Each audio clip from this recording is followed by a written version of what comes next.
محمد صلی اللہ علیہ وآلہ وسلم تمہارے مردوں میں سے کسی کے والد نہیں ہیں، لیکن اللہ کے پیغمبر اور نبیوں کی مہر یعنی سلسلہ نبوت کو ختم کر دینے والے ہیں، اور اللہ ہر چیز سے واقف ہے۔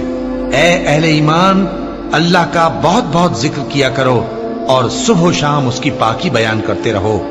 وہی تو ہے جو تم پر رحمت بھیجتا ہے اور اس کے فرشتے بھی، تاکہ تم کو اندھیروں سے نکال کر روشنی کی طرف لے جائے، اور اللہ مومنوں پر مہربان ہے۔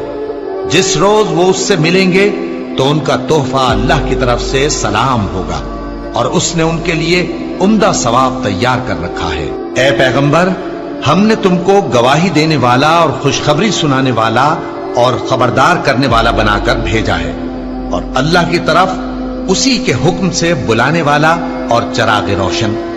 اور مومنوں کو خوشخبری سنا دو کہ ان کے لیے اللہ کی طرف سے بڑا فضل ہے، اور کافروں اور منافقوں کا کہا نہ ماننا اور نہ ان کے تکلیف دینے پر نظر کرنا، اور اللہ پر بھروسہ رکھنا، اور اللہ ہی کارساز کافی ہے۔